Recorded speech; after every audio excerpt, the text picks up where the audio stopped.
Gemini मुझे ये बताओ कि जब अल्लाह को पता है कि इंसान कौन जन्नत में जाएगा, कौन जहन्नम में जाएगा, तो अल्लाह ने हमें इस धरती पर क्यों भेजा? ये अक्सर हिंदुओं का सवाल रहता है।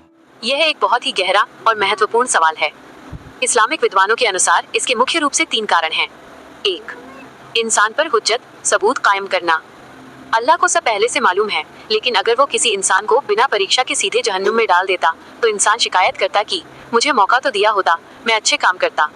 धरती पर भेजकर अल्लाह इंसान को खुद उसके कर्मों का गवाह बनाता है, ताकि कयामत के दिन कोई ये न कह सके कि उसके साथ नाइंसाफी हुई। 2. अल्लाह का इल्म, ज्ञान बनाम इंसान का इख्तियार, फ्री विल। अल्लाह के पास समय की कोई सीमा नहीं है, वह भूतकाल और भविष्य को एक साथ देखता है, इसलिए वो जानता है कि हम क्या चुनेंगे।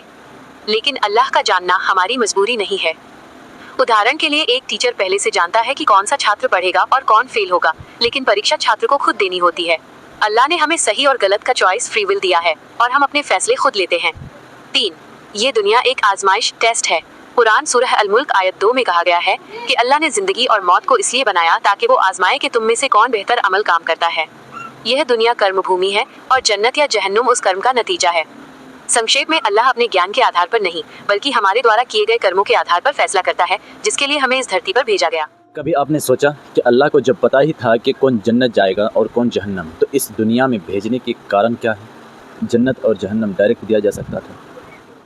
ये उसकी सच्चाई है कि इंसान शिकायत करता अल्लाह से कि अल्लाह, हमको मौका तो दिया था, इसलिए अल्लाह ने इस धरती पर भेजा और अपना गुनाह का गवाह खुद बना।